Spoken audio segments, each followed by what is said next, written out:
seen, be heard, be remembered. Online events bring the world together, and the replays just go on forever.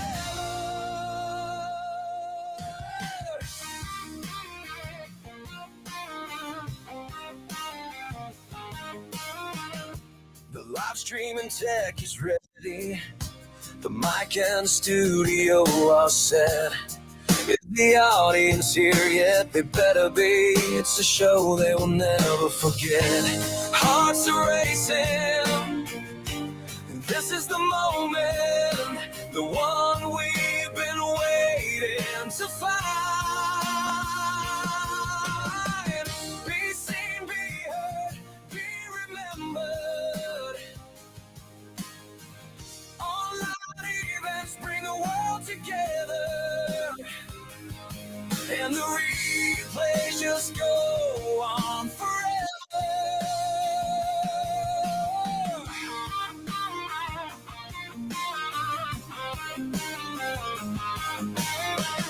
Is your personal brand fading? The choice is online events, social authority rising, engaging vibes. Followers keep moving, your network stands still. We're chasing awareness, we're closing the deal. The engagement is heated, fans call out your name. This is no longer a dream. Be seen, be heard, be remembered.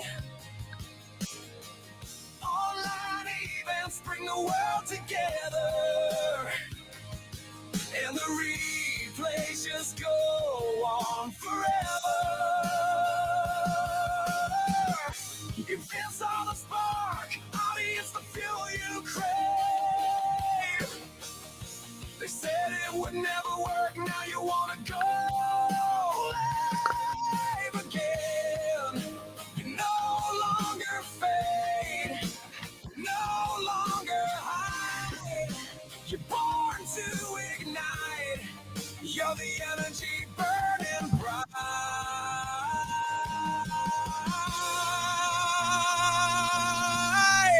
Be seen, be heard, be remembered. Online events bring the world together, and the replays just go on forever. Be seen, be heard, be remembered. Online events bring the world together, and the replays just go on forever.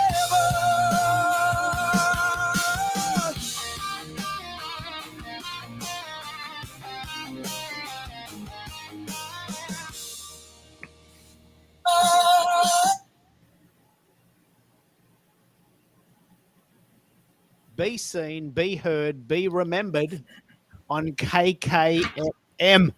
Have we got this working yet? We've had quite a few technical challenges today, and we're having a bit of fun seeing if we can get this to work. Yesterday, I did a show basically saying, what's your plan B? What if LinkedIn doesn't work? And guess what? It didn't work. And I'm not saying I predicted that, but it's pretty amazing. So I think we got it working. We got it working to LinkedIn and to YouTube today. We had to do a little bit of rework, and gave me a good chance to play your song again, Americo. I mean, I play that 10 times a day now. I love it. It is, in fact, a beautiful song. I love it more and more each time I listen. Yeah, and it's number one on the of the 20 songs that I created. We'll have a bit of a chat about this today, because the theme of today's show is what would you do differently if there was no limitations at all? Right? No limitations. Someone puts $10 million in your bank account, go for it. What do you want? Do whatever you want. And I've come up with basically 4 main things that I think people might do, but I'd love to know what you would do. We can have 5 people on stage. Hello, Katrina. Jump in if you want to speak about this. We created that song on Suno.ai. We'll have a bit of a chat about this. AI has just sort of taken over the world, so I'm embracing it. I reckon a lot of people will travel more. I would spend more time on my passions. As you can imagine, I'm just going to sit here all day writing songs. If someone put $10 million in my bank account. A lot of people would do a lot more volunteering, help out the community. We'll talk a bit about this. This is a very, very heartening story. And a lot of people would do more study. This is very fascinating. So if you do have any comments, please put them down and ask any questions. I love getting about 100 comments every show, and it's a bit of fun. We're multi-streaming to LinkedIn and to YouTube. And I'm going to run through these again because I've already done this like 3 times. I've been mucking around with this for like half an hour. So but what do you think? What do you think, Americo? This idea of these live streaming events. I mean, they've just changed the nature of how we communicate, haven't they? They not only have changed the nature and how we communicate, but how we interact. So up until this era, and listen, this has been available for quite some time, and people just kind of shrug it off for a multitude of reasons. But when I learned, and I shared this yesterday, when the attention span on a written piece of content is 1.7 seconds, you're getting 0 return on that investment. Where even if we get 5 to 10 minutes of listening from our audience and engagement from our audience, we're well ahead of the curve and well ahead of anyone who only resorts to writing. Not to say that there's anything wrong with the written word. There are still a good percentage of people who consume content that is written. But this is a game changer. And we keep testing and we keep pushing the envelope and see how far we can bring this where people can embrace it and appreciate that this is a viable strategy that they can add to what they're currently doing. Yeah, I love what we're doing here because you and I both, you used a word, you use surgical precision when you do your marketing, but these numbers, you can't deny them. There's 1 billion people on LinkedIn. And we know now, we've been doing a lot of research about this. We know that of the types of content you can put on LinkedIn, live events are by far, by a factor of 10, more powerful than anything else. Now, I probably need to correlate that just to cross-reference it. But this graph says that virtual events get this huge if engagement is your ROI, people post little pictures because it's easy to do. Here I am having a pizza, aren't I clever? And I'm having a cup of tea, and I might even write something sort of semi-profound. Send. All right, well, that's good. That's not bad. And that looks like a pretty nice pizza. I hope you enjoyed your cup of tea. But they last about 8 seconds. Some reckon as little as 2 seconds. 1.7 seconds is the average attention span on a post because there's so many of them. Because they're so easy to do. So as you call them, Americo, they're very vanilla. Who cares if you're having a pizza and a cup of tea? Well, I mean, how does that help me? Good on you for having a great night out or a day out down the pub. But how is that helping me? I don't get anything out of that. And, WIFM, what's in it for me? So I'm really fascinated by these stats. Virtual events get, 10 times more engagement than any other thing. Tell me about this post and let's cross-reference it for those that might not believe these numbers. What do you think, Americo? Where did you get those stats from? Let me come off mute. The stats, I promised you yesterday I was going to get my sources, and I should have been better prepared because I knew you were going to ask me the question. So I'm going to dig it up and share my source, drop it in the comments for anyone to resort to the publications that shared Yeah. this data. While you're doing that, I just want to pick up on the song "Be Seen, Be Real, Be Remembered," and the power of AI, and maybe the danger of AI for people who play, write real music. But we did a little open mic thing about 2 weeks ago because one of your guests didn't turn up and I had the day off, and so I thought, okay, well, let's just have a bit of fun. And we kept mentioning that this idea of be seen, be real, be remembered kept coming up as a theme, because we're now starting to argue that by posting, you're not going to get remembered because there's just so much, so many posts on LinkedIn because they're easy to do. That's why people do them. They're That's easy. right. But they don't have any sticking power. I'd love to hear other people's thoughts on this. I'm not an authority here. I'm just a guy in Melbourne, Australia, that likes singing songs and writing and doing radio shows in the back of his house. I'm just a guy. I don't have any claim to know anything really. But the stats do seem to point to the fact that if you can get out there and stick your head out, if you like, you're gonna make a bit of a wave. And the song "Be Seen, Be Heard, Be Remembered" came about because I thought, well, there's this thing called Suno, SUNO.ai, and you just punch in any idea, and it'll spit out a song, and that's what it does. It spits it out in 10 seconds. And of course, how good can it be? In 10 seconds, it just spits out this song, and it picks a girl voice and a drum pattern and a bass line and a synth pattern, and miraculously seems to actually create words that make sense. Right. So I said, okay, well, let's have a go. And the first one wasn't actually very good, because I used to write my own songs, and I wouldn't be happy to put that out as a song, the first one. But then we thought, well, what about if we played around with it? What about if we put the chorus at the front and top loaded it with like a 3-part harmony? Be seen, be heard, be remembered. And then sort of got you in.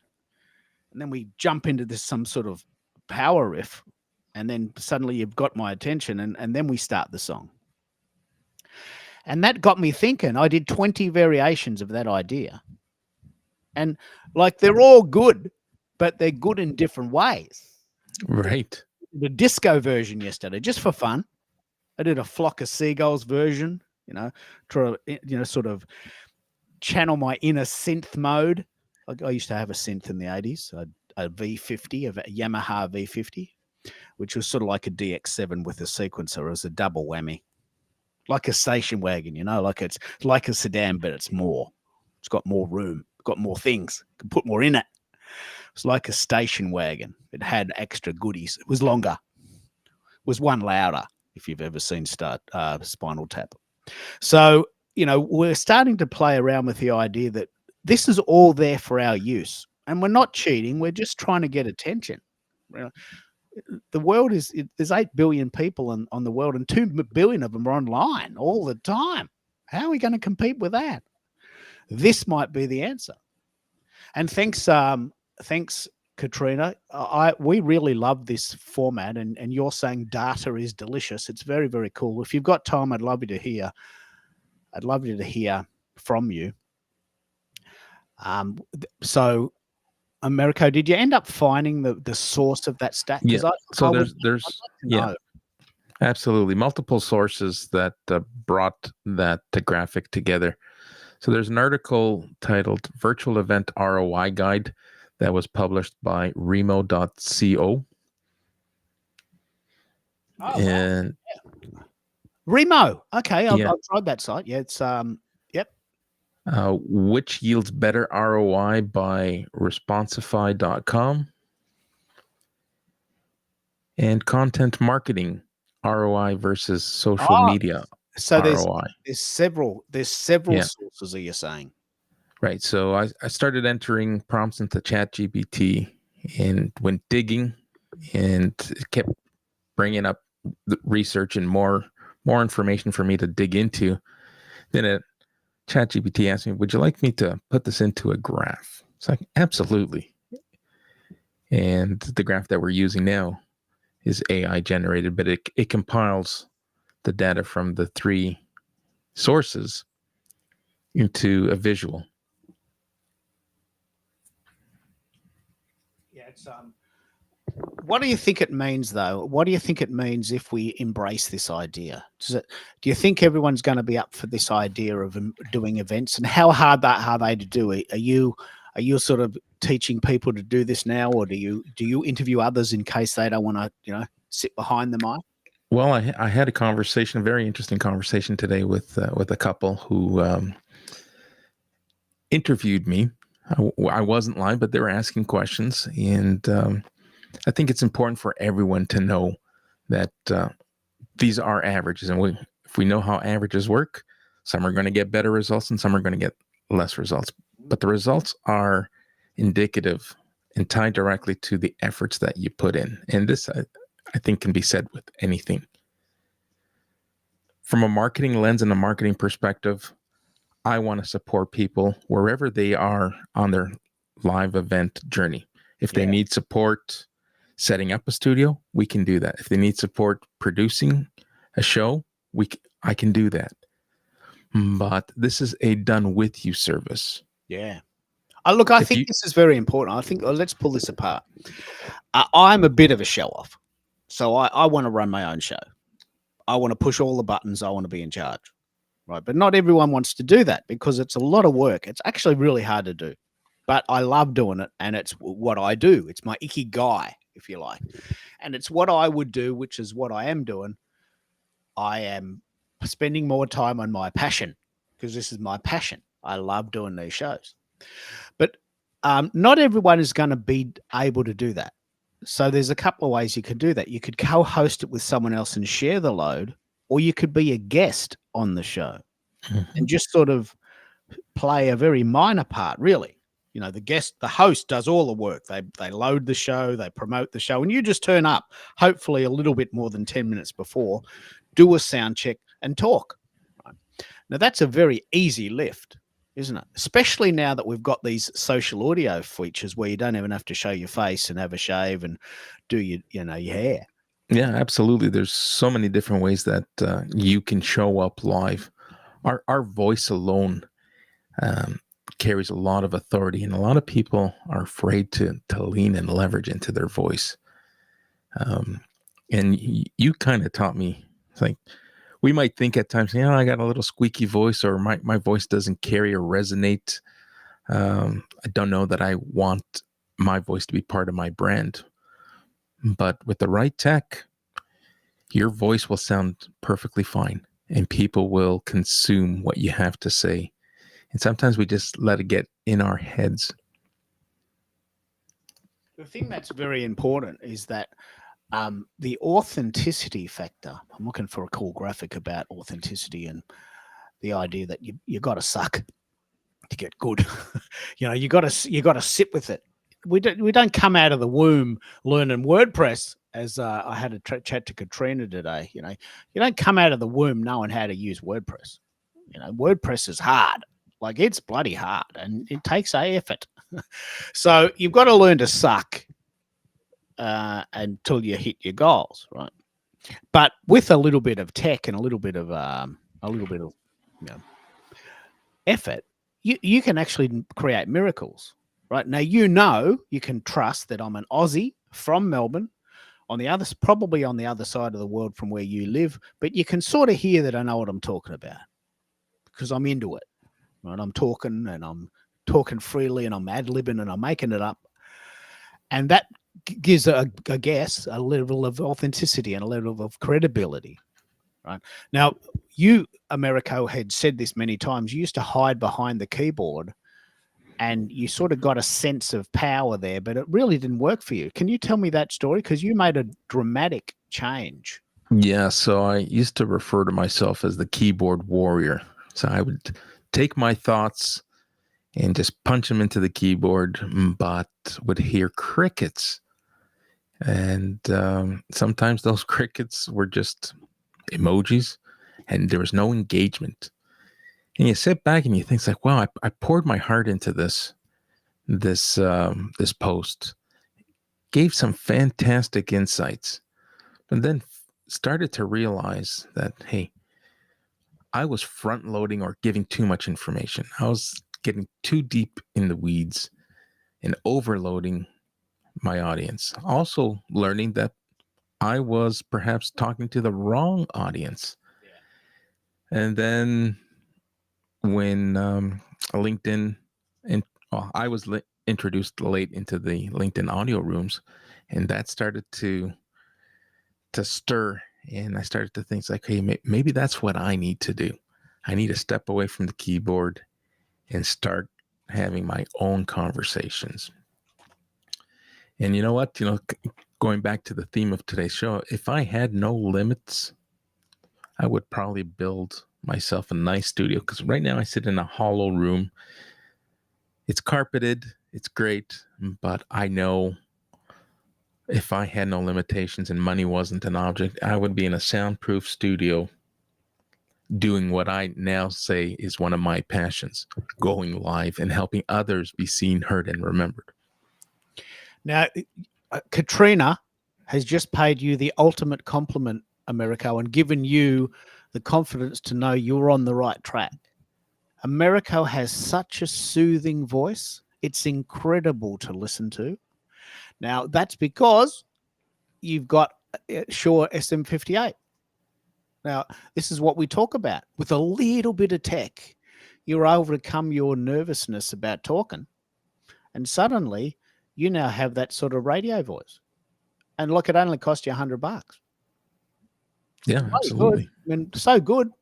So we talk about this all the time.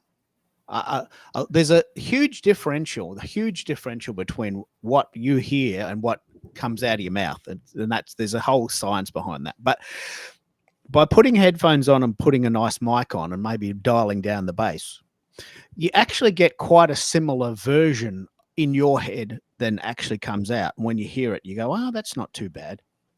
The mic's doing all the work, but you've got a Shure SM58, costs you $100. And you've got a Zoom P4, and now suddenly you speak with authority. This is bloody brilliant. This is exactly what we're talking about. This is exactly what I do all day. You've got I haven't got it listed there, but you've got a Shure SM58, a Zoom P4. Now you speak, people listen.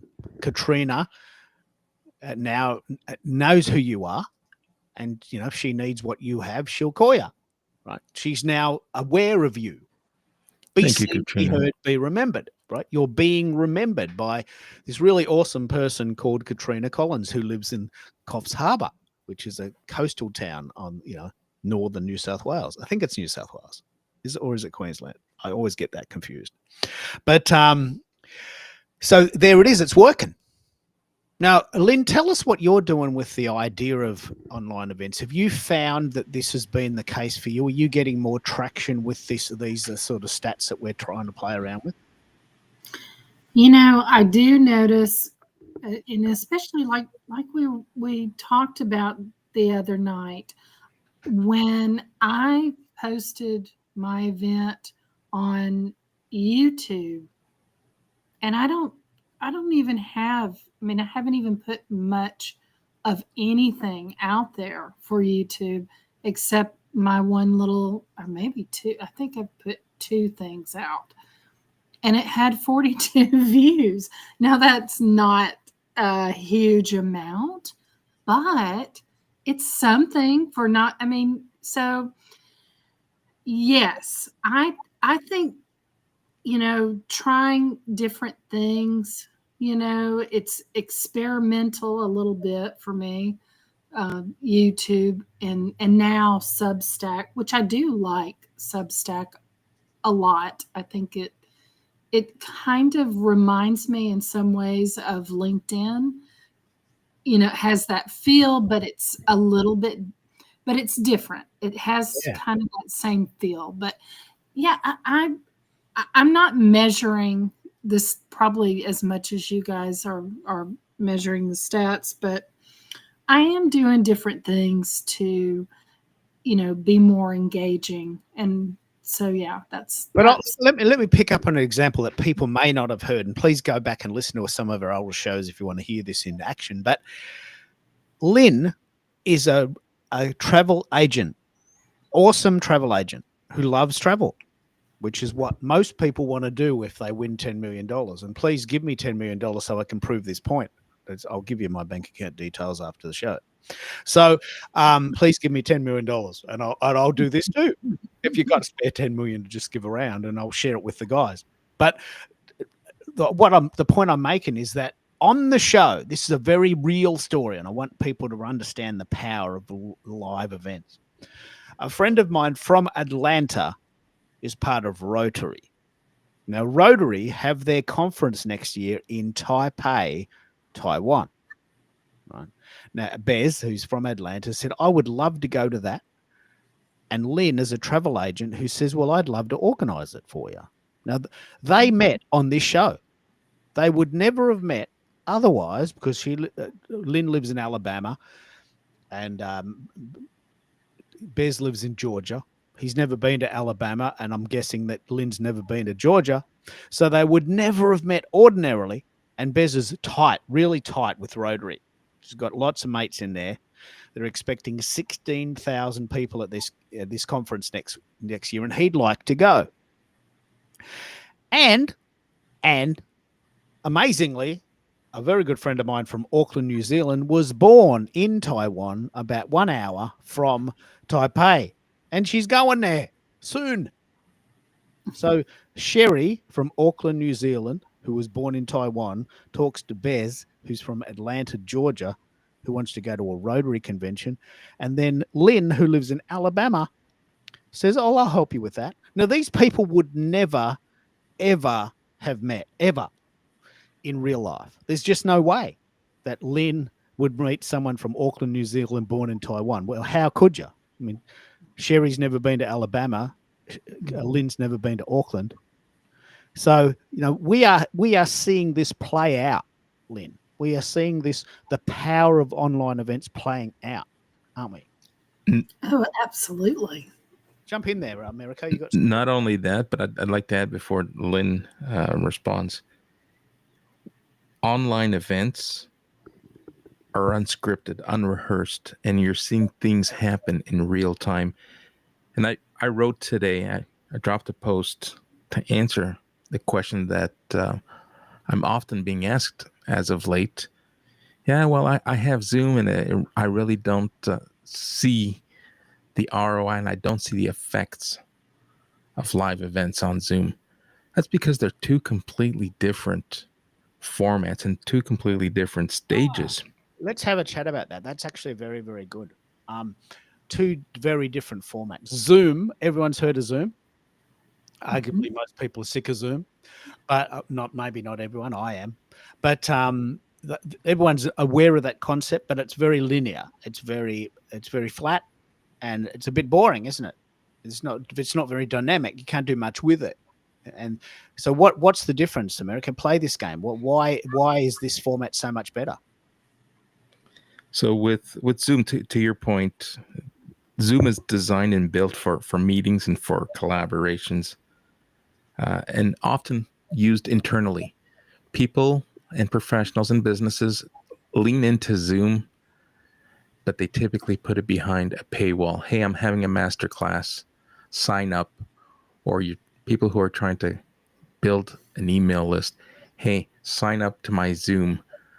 And to your point, very two-dimensional. Whereas with live events, it's a broadcast more than anything else. You're the host, you bring your audience, you bring guest speakers, people are watching, and they're experiencing what you've curated. And sometimes, and most of the times, I try to the best of my ability. I might have some speaking notes, but for the most part, it becomes an immersive experience where the audience starts to engage. And I just put aside my show notes and let the audience and let the community just unfold and take the show in the direction that they want. And that is marketing 101. Give your audience, give your people, give your consumers what they want. Don't try to put a square peg into a round hole and expect them to like it. And this allows for all of that. The thing that's very, very we use a site called Restream. I particularly use the free version because I don't mind putting the logo there. You can have up to 6 people on stage on the free version, and I'm pushing the free version to see how far I can push it before I upgrade, which will cost me 30 Australian dollars a month. So I'm pushing it, but this is Restream. I can send it to LinkedIn, I can send it to YouTube, I can send it to Facebook simultaneously. And please, if you've got time, make some comments because I want to show what the comments look like. So Katrina, who's made a comment on LinkedIn, and you can see there's a little IN there. Let's see if we can get 100 comments here for fun. Katrina has mentioned that America has a very soothing voice. It's incredible to listen to. And there's a little IN next to her face, and that means that she's doing that via LinkedIn. If she was doing it on YouTube, and please do that if you're listening on YouTube, you'll see that there'll be a little red button, a little red YouTube button. And if you were doing it on Discord, or if you're doing it on Facebook, or you're doing it on TikTok or the other sites, it would come up. Now, you can, if you get this working, you can actually do it up to 30 different sites. Let me explain how that works. So I can send it to 3 places, and we can have up to 10 people on stage. And each of those 10 people can send it to their 3 places. Now, their YouTube channel or their LinkedIn page or their Facebook group is different to mine. So it's a different audience. It's almost unlimited. It's almost unlimited. So for this format, my highest score is 300 comments live during the show and 600 replays. And that's my current record this year. But that's only because there's only one of me. But imagine if you got everyone together and we really pushed it. You know, the sort of multiplicity factor would be enormous, right? And to the point, yesterday we did this 3-hour show, and I sent it to YouTube only as an experiment. 16 people watched it. Now that seems a bit of a shame because it was a bloody good show. But only 16 people saw it. And that's okay. That's 16 people that got value there. But imagine if everyone on that show also sent it to their YouTube channel, and we multiplied that out by a factor of 4 or even 6. You know, you're starting, some people have very good YouTube channels. Mine's quite small. This is amazing. This is amazing. What do you think, America? We're really hitting it hard here, aren't we? We are hitting it hard, and I'm going to bring it back to the headline of the show, the versatility that multi-streaming provides.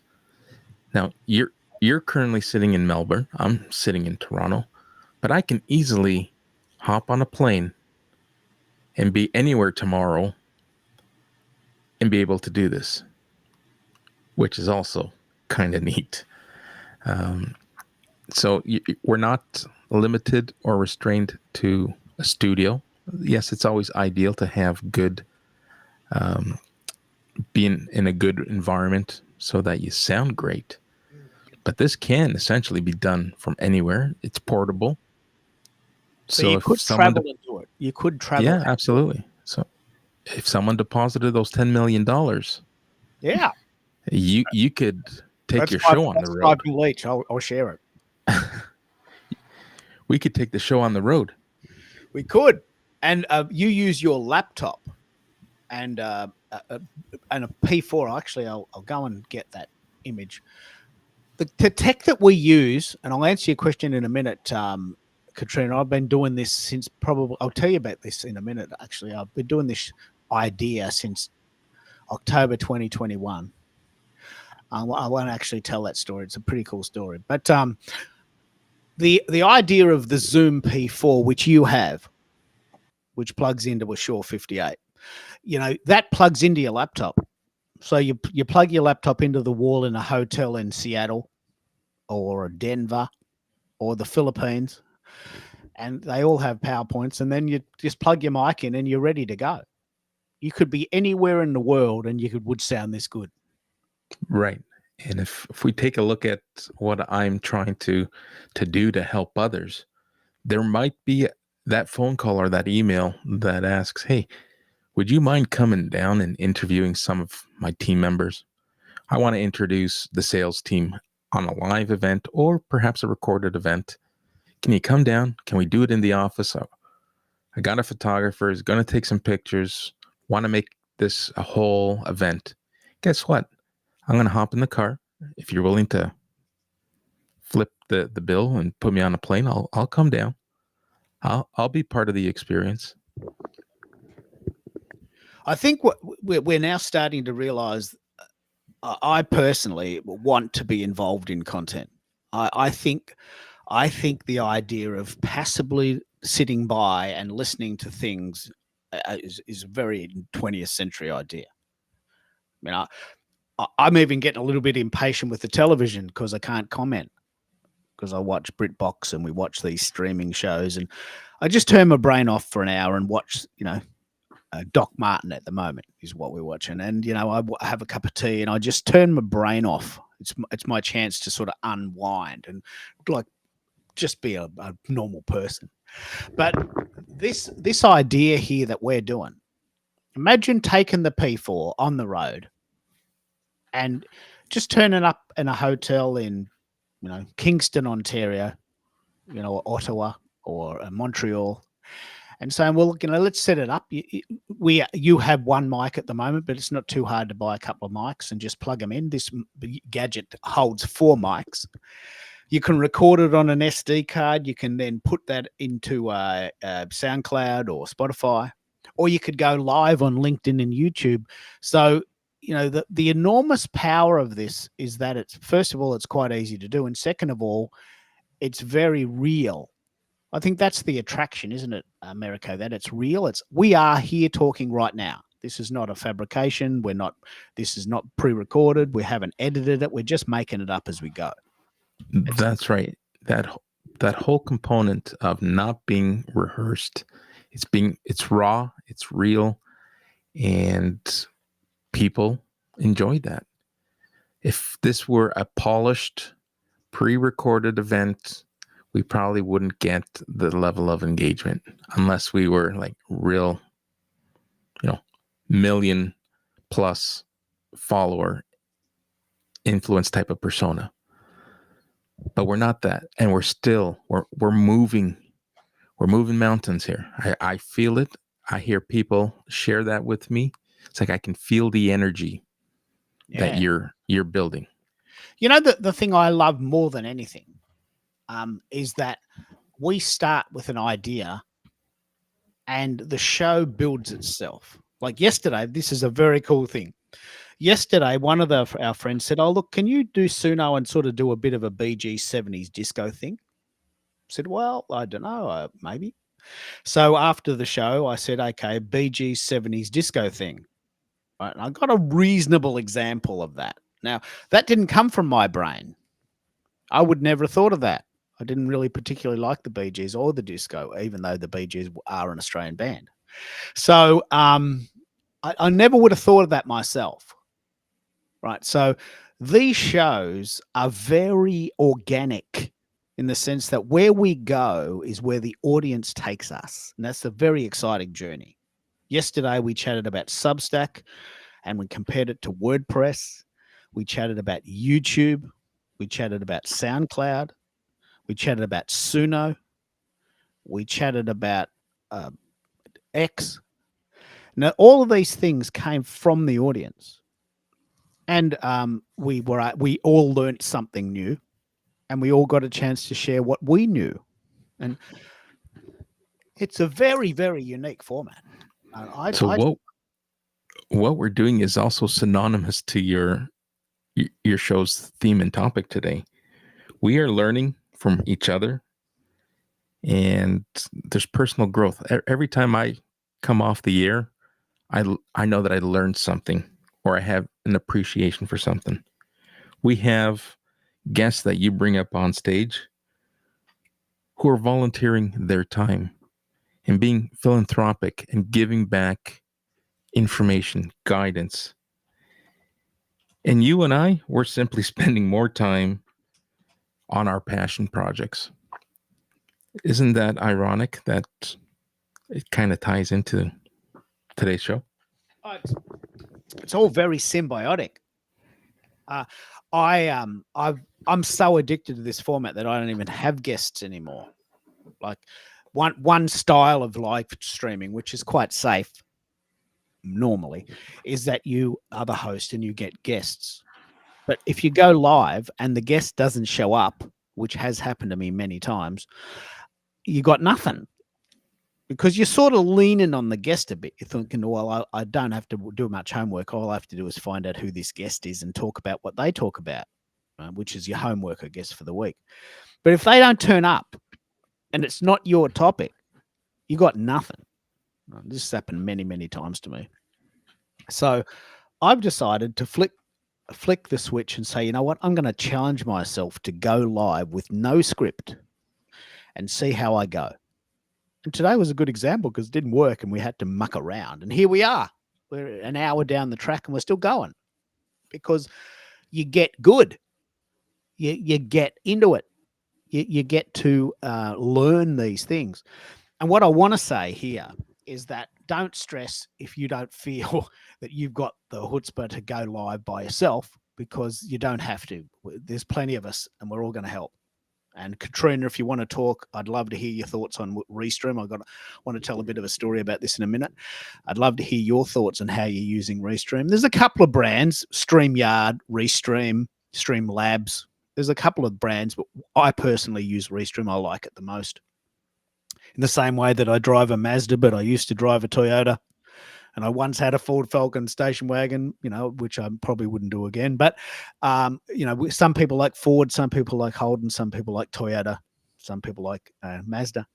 So Restream is just the brand I use, but there's many brands available in this genre. So what I wanted to talk about was this idea of how long have I been doing this idea? And I'd love everyone else to share their story. So during the pandemic, to answer this question specifically, America, as many people know, Melburnians were locked down very severely from March 2020 to March 2022, very severely, and couldn't leave the house for 23 hours a day. And I thought, well, I don't know if I'm happy with that, so I'll just create something, right? And so I said to a mate of mine who was living in Perth at the time, why don't we do a show where we just examine all of the live streaming tech available today, March 2020. We'll just do a show once a week for, say, 20 weeks. And we'll pull it apart and we'll go live and we'll muck around and we'll give it a score. Right. And that show is called livestreamingdecoded.com. It was very cool. I had a migraine every day, because it's hard to live stream and look at the camera and, have a nice background. And we had guests and I got the show to look like the television, but I had to manage everything. This is March 2020. Then someone said, have you heard of Twitter Spaces? Twitter Spaces. No, I haven't heard of this idea. What is it? Well, you've heard of Clubhouse, right? Because it's a thing. Well, it's Twitter's version of that. Now, the very, very, very, very cool thing about Twitter Spaces is it was launched. No one knows this. Twitter Spaces was launched on the 100th anniversary of the first radio broadcast in the US. I just thought that was the coolest thing. November 2020, Twitter Spaces was released. And in November of 1920, the first radio broadcast in the US happened. Right? Of course, no one had a radio to listen to it. It was a pretty bizarre thing, but they did it, and it was on. I can't remember what station it was on. Still exists now. So I've been doing this format since November 2020, and after a time, if this doesn't sound conceited, you get good. You do it. You make a few mistakes. You're a bit embarrassed. You delete it. No one sees it. You don't tell anyone. You do it again. And eventually you get your mojo. And then suddenly you're thinking, actually, I'm pretty good at this. I like doing this. This is my passion. Then you start teaching others and other people do it. And that's how we met, isn't it? This is how we met, isn't it? Merrick? It is how we met. I didn't realize that this was a hidden passion. I had no problem when I was in corporate Canada in my role, standing in front of a room filled with hundreds of people and taking the podium and having a conversation. That didn't bother me. But for whatever reason, it's like when I started to think, it's like, can I do this? Like, who's listening? And it really came down to, who cares who's listening? Just do it. If you're bringing value, people, your audience will come. Your audience will follow you, and you will be remembered. People will say, you got to listen to this guy. Now, am I everyone's cup of tea? I don't think, without a doubt, the answer is yes. I know it's not, but that goes with everybody. We are for some and not for others, and that's okay. And once you embrace that, your guard comes down, you feel comfortable, and you hit that go live button. And to your point, you're going to mess up, you're going to fall on your face, you're going to kind of veer off to the wrong lane, but you get back in that lane, you get yourself back up, and you learn from it. And I'm enjoying, I've probably learned more in the last 6 months about things that I never would have imagined learning about. But that's what being a lifelong learner is. Like, you got to be open to trying new things, trying different things, and embracing what others have to share. This is actually the reason I do the show. In a completely selfish way, I learn something every day that I didn't know.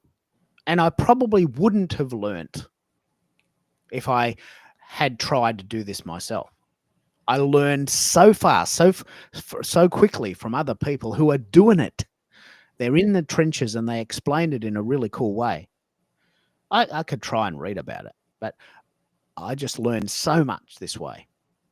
And Katrina, if you do have time, I'd love you to hear your thoughts on this. But what do you think, Lynn? You're pretty new to this. So is there anything we can do to help you get the word out? Are you starting to do restreaming events yourselves? And what sites are working for you?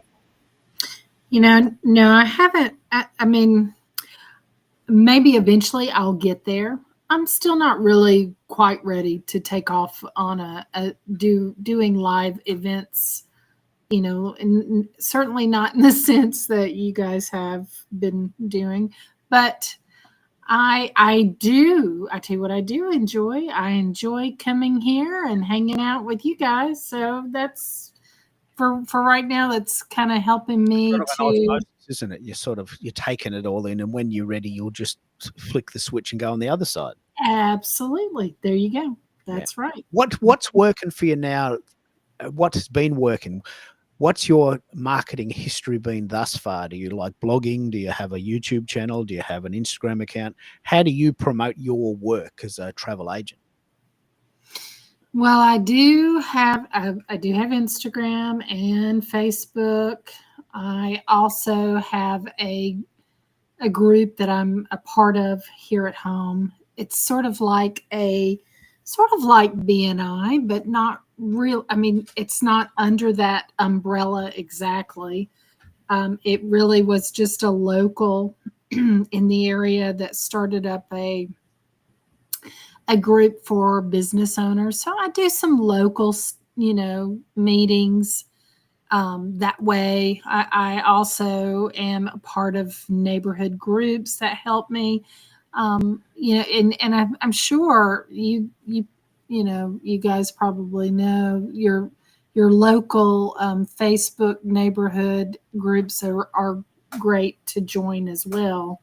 And then of course LinkedIn, but I do a lot of different media that I used to not ever have, because I'll be honest, I've never until I got into my business, I never did social media. I just didn't do it. It was not, I was very much turned off on social media in general just because of the negativity. I just didn't want to be a part of anything negative. I'm a very positive person, you know, and I just I don't get into all the negativity. So I just stayed away from it for a very long time. But I found it to be a lot different, and I love it. And I've met so many wonderful people, and it's been awesome. I love what you're saying there, because when X became X, I was very, very depressed for a long time, because I used Twitter every day for about 12 years. I was one of the OGs on Twitter. When Twitter was invented in 2006, you know, I got it almost straight away, because I had a radio show at that time and I used it to promote the show. It was an incredible tool for marketing the show. And my highest score so far is 1,800 downloads overnight from one tweet. I mean, just a monster site. I sent one tweet, 1,800 people downloaded the show overnight. That's still my record. Wow. And I thought, well, okay, I'm going to get really good at this. Like Suno, and you've sort of seen this play out in my character. When I decide that I like something, I go in deep and I work it out, and then I come out the other side, and if people want to know, I teach them. Right? So I went into Twitter, and people would say, hang on, mate, how are you doing that? Oh, look, I don't know yet. I haven't worked out what I did, but I'm going to try an experiment and then put it into a formula, which I called Twitter, Crack the Twitter Code with Keith Keller. Crack the Twitter Code with Keith Keller. And then I created a project called Twitter Magic 123, where I would coach people in 3 sessions on how to do it. Because I'm doing it. I've gone in behind the scenes and worked it out and created a strategy. And I did a lot of speaking gigs about that, and spoke all over the world online and on podcasts and things. And then in November 2022 was Melbourne Cup weekend here. It was purchased by someone else. And the vibe, to your point, Lynn, the vibe got quite negative quite quickly. And after about 6 months, I couldn't go there anymore. I just felt sick every time I was using it. I just didn't want to be around those people. Right? I didn't want to. So in 2023, I moved to LinkedIn. And now LinkedIn is my family, if you like. But if you find the right place, it can be a very encouraging, very positive place. And Sherry knows this. You've had enormous networking opportunities here with these LinkedIn groups, haven't you? Got you there, Sherry? Yeah. I really enjoy meeting people on social media, but sometimes occasionally you get some toxic people or negative thinking people coming along, or they're just disruptive. Yeah, you can't control that, but just try to steer clear of those people, I guess. Yeah. And so I found that X, for me, and this is only a personal choice, the energy is wrong for me. It's just not the way I view the world. I don't view the world like the majority of people I see turning up on X. It's extremely strong exaggeration. We had a very good chat about this yesterday with our friend Bez in Atlanta. He's quite a strong, courageous person, and he likes to see the different points of view and hopefully understand a person who might think totally differently to him. That's quite brave. I can't do that. I'm not that strong, courageously, not emotionally, not that strong. I want to hang out with people who, think like me. So I do live in a bit of a tunnel, and but that's okay. I'm a very positive person, and I want to hang out with very positive people. I think that's quite sensible. And LinkedIn is that place, I think. I think it's that place. I think it's this idea that we have a billion people on LinkedIn to choose from. On average, about 50% of people in your town will be on LinkedIn. Just randomly go up to anyone in the street in the next week and ask them. This would be an interesting experiment. Are you on LinkedIn? Where do do you use it? 50% of the world uses it, really. 50% of the business world. So 15 million Aussies, 2 million New Zealanders, 25 million Canadians, 230 million people from America, Argentina, Mexico, Colombia. It's unbelievable. Mate, your ears must have been burning. We've been talking about you all day. What happened? Well, what we've been talking about is we've been talking about the toxicity of some of the social media sites, but we've also been talking about the real sort of harmony that comes when you find your tribe. And Sherry has been a very good example of that. We're finding our tribe here on LinkedIn. I think this is where our tribe is now. Would you agree? I mean, LinkedIn has always been my tribe as a recruiter because of the nature of the work I do. But I have made many relationships because of LinkedIn. And I will tell you this, the secret of any social media platform, but since I hang out here in LinkedIn a lot more, is to become social off social. So that means take the conversation off the platform. Go in a room, a video, audio room, and talk to them. Go have coffee with them, coffee chat, whatever. But deepen the relationship. Take the conversations off the platform and get social. Yeah, you're sort of a real world kiss the babies type, aren't you? Shake hands, kiss a few babies. Definitely don't punch a baby. Okay. Yeah. Can't Someone believe I'm picked up laughing on at that. Someone picked up on that.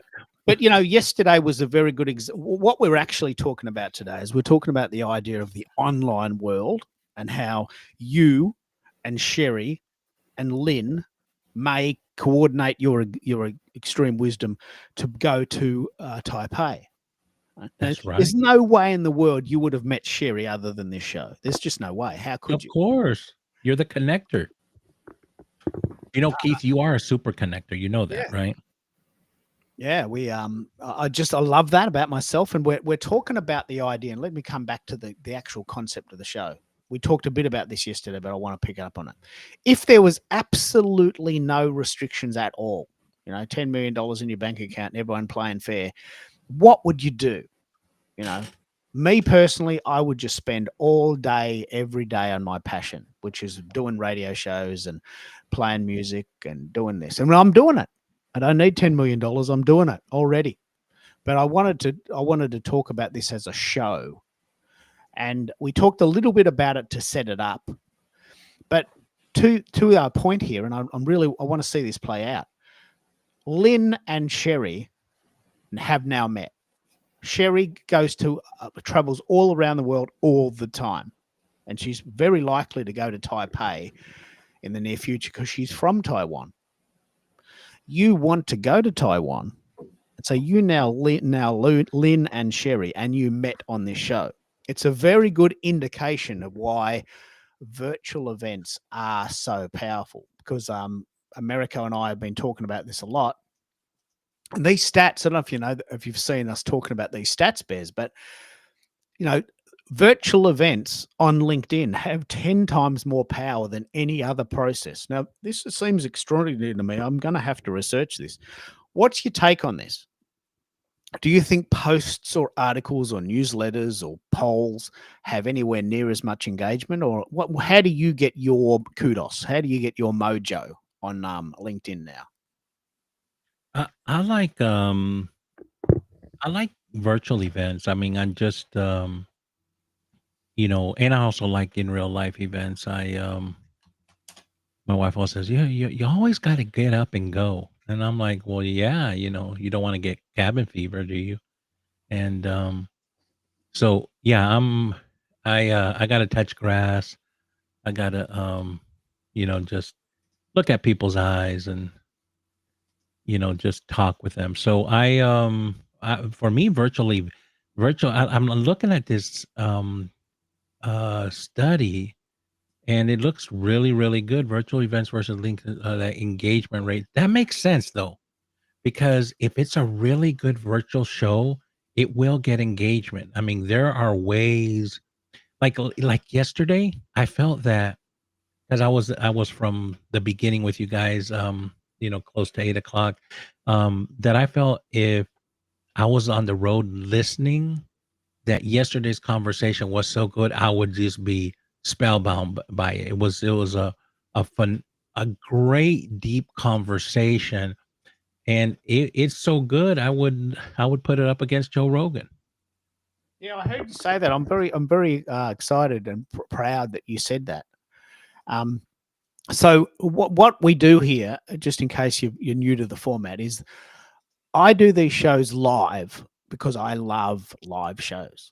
And that means that obviously everyone that can't come live misses out on the vibe and can't take they can't take part in the conversation. For me, it's the conversation that we're talking about here. It's not the replay. It's not the knowledge we learn indirectly. It's the conversation that we're having. That's what I love doing. But to your point, Bez, what I did, and I'm very proud of this, today I punched the YouTube video into Google Notebook and I turned the 3-hour conversation into an 18-minute highlights reel. How cool is that? I mean, That's, for those that's that don't have the three hours to listen, I turned it into a highlights reel that goes 18 minutes. let me tell you something about that. Um,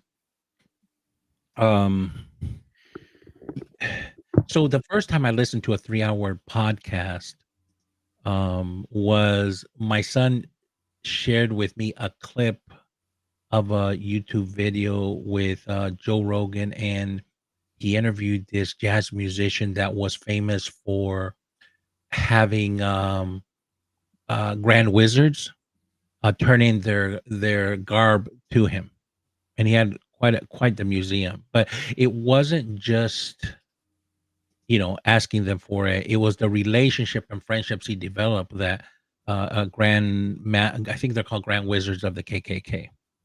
And so he showed me like a 30-minute video, and I was like, oh, this is good. I didn't know the podcast was 3 hours, but like Joe Rogan has, I think, this strategy where he gives you a little bit and you think it's the whole thing, but it's really just the beginning. And then you go and listen to the 3 hour.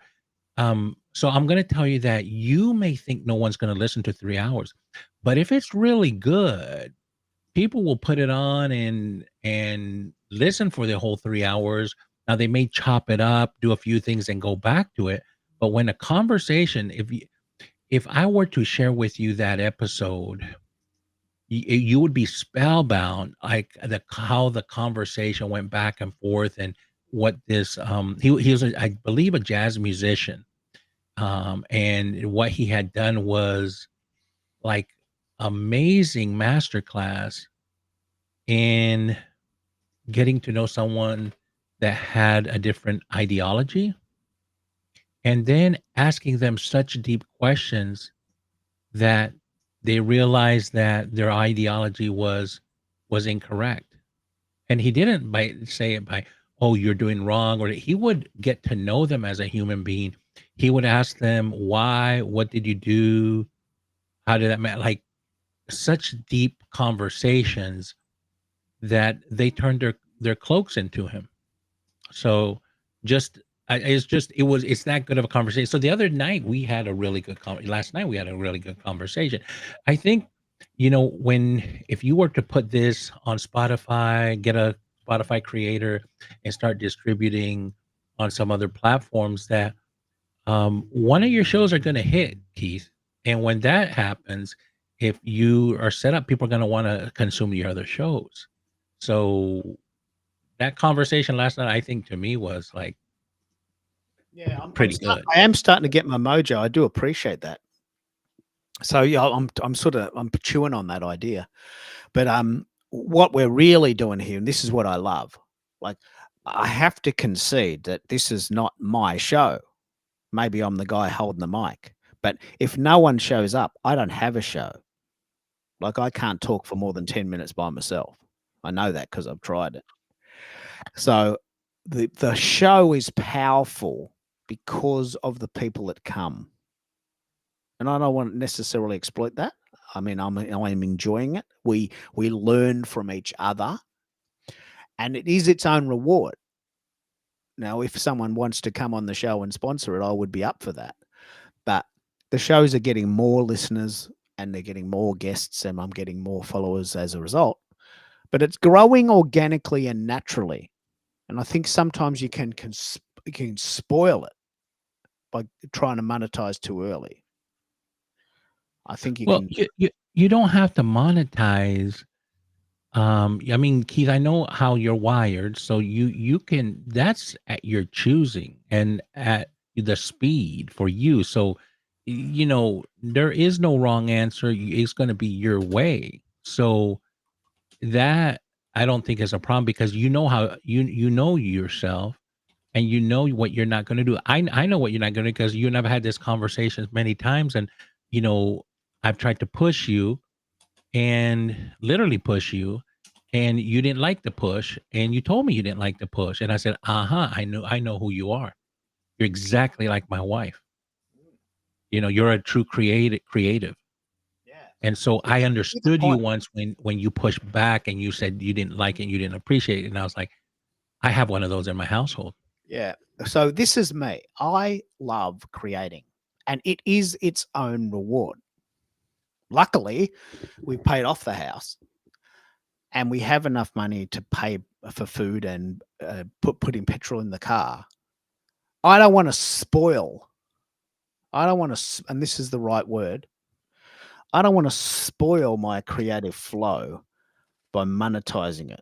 It would cheapen it for me. It would cheapen it. This is exactly what you understand this because this is how your wife thinks. Mhm. If I went chasing money for the sake of money, it would cheapen the experience for me. It would feel icky to me. I'm enjoying it. I've got food in my belly and there's petrol in the car. The rego gets paid, and we've paid off the house. Right? And this is why I asked the question: what would you do if there was no limitations? And limitations don't necessarily have to be money.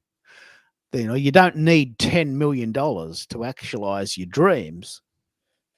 You don't. You don't really need that much, really. Mhm. So I do appreciate that you come at me sometimes, and you do. That's how it feels. You are indeed an energy vampire. Your wife is correct. You come at me with these great ideas because that's how you think. You're a hunter. You are a Yes. hunter. You like the deal. You like the smooze. You like the hustle. Well, that feels icky to me. Like it feels like I'm cheapening things when I'm chasing money. It's just not how I'm built. I'm not built that way. I just don't like it. And it feels wrong to me. So I'm never going to have $10 million because I'm not chasing $10 million. I'm never going to, but I'm not broke. I've got food in my belly and the bills get paid and the house is paid off. And a true creative lives on that. A true creative lives to create. We don't think about things in monetary terms. When I was working a 9-to-5 job, which I really hated, of course, I thought, well, wouldn't it be nice if I had a benefactor that could just sweep me away from all this? Because I just hate this job and I'd rather just be writing songs when I was 18, right? But I didn't have that person then, right? But I really did want them. Because I just wanted to write songs and play in bands and do a radio show. Then I've been doing this like since 1982. So yeah, I don't know where that hustle culture comes from, but it's the antithesis of who I am as a person. Like cuts me in half whenever I hear people talking about it because it just feels so wrong to me. But we're all different, right? So I'm Right. pretty content. I'm just building it naturally. I don't know if you've seen the movie The Social Network, which is the Facebook story. I don't know if you've seen that movie. But the financial controller, like on day 2, is saying, "Oh, mate, when are we going to monetize? Hang on. We've started the Facebook. Let's let it evolve. Let's see if we can let it evolve first." Yeah, but we got all this potential. We could monetize. Look, we've just started. Can you just go easy, please? right? This is like when they had like 100,000 users. And they were well behind Facebook. I mean, MySpace, maybe 2002. Well, 2005, because it started in 2004. Very good movie. Very, very, very good movie. And the financial controller's thinking, well, we've got to monetize eventually. Yeah, but not after 1 week. Come on, just lay off. Can you just lay off? We don't even know what we have yet. Let's not spoil it by asking for money too soon. And then the guy said, well, when will you ask for money? Oh, maybe when we get 1 million users. 1 million users? 1 million? When's that going to happen? Well, maybe 12 months. Just this is laughable, right? When Facebook first started, there was a time when they didn't have 1 million users, where they didn't beat MySpace, where they were just starting. It's hard for us to imagine. Several people in this call would have been born after this. I'm becoming increasingly conscious of the fact that there's plenty of people in the world that didn't live in a pre-Facebook world. So you do confront me sometimes, Bez, but you do it with genuine generosity, don't you? Yes, I agree with you. I do it with generosity, love, and with all the best intentions. And I always keep kicking back at you because it makes me feel icky, dirty, slimy. Because I'm a pure creative. I live to create. That's it. That is its own reward. This show is its own reward. Right. And what you might not know, because I'm going to delete this part, we actually we did a show, as you know, Bez, yesterday about what if LinkedIn doesn't work. Right? I don't know if you know that was what we did the show for. Right. LinkedIn. What if LinkedIn doesn't work? What's your backup? What's your plan B? Well, guess what happened today? LinkedIn didn't work. Really funny. What? LinkedIn didn't work. Didn't connect. Didn't stick.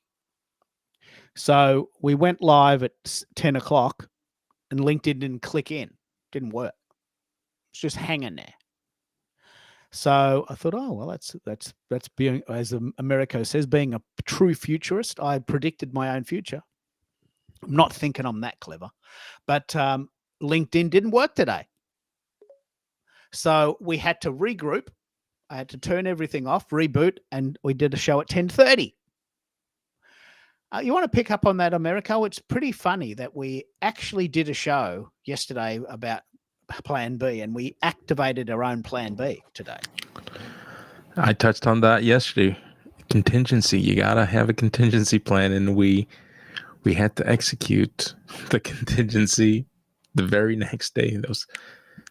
It's comedic, it's funny, but hey, this could happen to any one of us at any given time.